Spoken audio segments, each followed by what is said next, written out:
Président du Conseil économique et social, Madame le Ministre, Monsieur le Président de la Société des Amis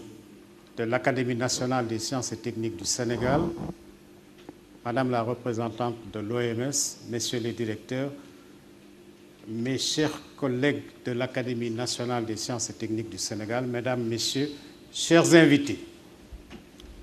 en vous recevant ce matin à l'occasion du lancement du rapport sur la prévention d'une épidémie de tabagisme en Afrique, notre Académie remplit une de ses missions capitales. Selon les dispositions de nos statuts, l'ANSTS a pour objet d'assister l'État dans la définition et la mise en œuvre de la politique nationale en matière de sciences, de technologie, d'innovation, d'encourager la recherche scientifique, d'initier, d'impulser et de développer des programmes dans les domaines de la science et de la technologie, d'aider à la promotion et à la valorisation des résultats de la recherche, de faciliter les échanges avec les organismes similaires, de décerner des prix et récompenses à des personnes qui se sont particulièrement distinguées dans leurs travaux en matière de sciences, technologie et innovation, de susciter des vocations scientifiques auprès des jeunes et des femmes, de contribuer au développement de la culture scientifique et le rapprochement entre société et science. Pour accomplir sa mission et atteindre son objectif, l'ANSTS met en œuvre un programme de travail portant entre autres sur la sensibilisation des hautes autorités et du grand public sur l'impact de la science et de la technologie sur le développement durable. Et encore plus, pour notre rencontre de ce matin, sur l'explication scientifique des phénomènes naturels et de société à l'intention des décideurs publics et du grand public. C'est dans ce contexte que, sous l'égide de l'Académie africaine des sciences, qui elle-même a été créée en 1985, qu'il a été établi le réseau des académies d'Afrique, plus connu sous son sigle anglais de NASAC, Network of African Science Academies, fondé en décembre 2001 avec 9 membres et qui actuellement compte 19 membres exactement. Reconnaissant la menace posée par le tabac et le tabagisme passif, les États membres de l'Organisation mondiale de la santé ont adopté en 2003 la Convention cadre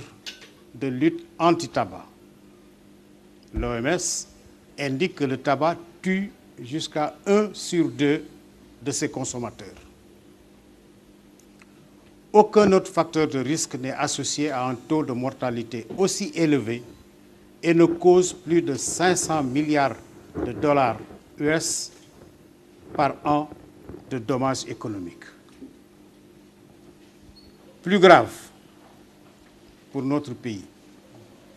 la consommation de tabac diminuant dans les pays à revenus élevés, l'industrie du tabac se tourne vers les pays à revenus moyens et faibles, particulièrement en Afrique, en Asie, en Europe de l'Est, pour attirer de nouveaux consommateurs. En l'absence de politique complète de prévention et de lutte anti-tabac, on estime que la prévalence du tabagisme va augmenter en Afrique considérablement pour se situer à 39% à l'horizon 2030. La mortalité et la morbidité causées par une telle augmentation de la consommation de tabac et du tabagisme passif pourraient avoir des effets dévastateurs sur la santé publique, les efforts de développement et de croissance économique de nos pays. Voilà pourquoi, en avril 2013, conformément à ses objectifs, le NASAC a constitué un groupe de 16 experts originaires de 8 pays d'Afrique pour analyser les données factuelles les obstacles et les possibilités se rapportant à la mise en œuvre et à l'application des mesures de prévention de la lutte anti-tabac en Afrique. Je me réjouis de cette initiative du NASAC qui illustre à la fois son engagement et son dynamisme et remercie l'Académie nationale de l'Ouganda qui a abrité les travaux de ce groupe. Je profite aussi de l'occasion pour remercier les Académies des sciences des États-Unis d'Amérique, USNAS, notre partenaire dans la mise en œuvre d'un important programme financé par la Fondation Bill et Melinda Gates, le programme ASADI pour African Science Academies Development Initiative. L'USNAS a accompagné pendant ces 10 dernières années l'évolution de notre réseau et a aussi contribué activement à l'organisation de la présente manifestation. Notre compatriote, le professeur Abdoul Kassé, qui a été membre du groupe, a aussi accepté de nous présenter ce matin le fruit de ce travail. Au nom de l'ANSTS, je le remercie doublement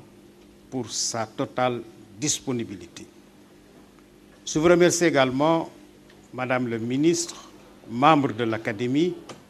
pour l'oreille attentive que vous portez à ce travail en venant participer personnellement à cette manifestation, modifiant même votre calendrier de la journée. Une fois encore, l'ANSTS se réjouit et nous vous prions, Monsieur le vice-président, de le transmettre à Madame la présidente. Nous nous réjouissons du partenariat que vous évoquiez tout à l'heure entre nos deux institutions. Et c'est toujours avec un plaisir renouvelé que nous nous retrouvons dans ces locaux que vous mettez si généreusement à notre disposition pour nos rencontres avec le public. Je remercie tous ceux qui ont répondu à l'invitation de l'Académie pour partager ces instants d'échange. Nous formons le vœu que chacun, selon ses responsabilités, ses compétences, ses moyens, contribue à relayer le message tiré de cet important travail et de nos échanges qui suivront la présentation du professeur Kassé. C'est dire, Mesdames, Messieurs des médias, que vous avez un rôle incontournable à jouer dans ce domaine. Et je termine, comme d'habitude, en remerciant nos collaborateurs du secrétariat de l'Académie pour leur dévouement et le travail inlassable qu'ils accomplissent au quotidien pour le rayonnement de notre institution. Merci.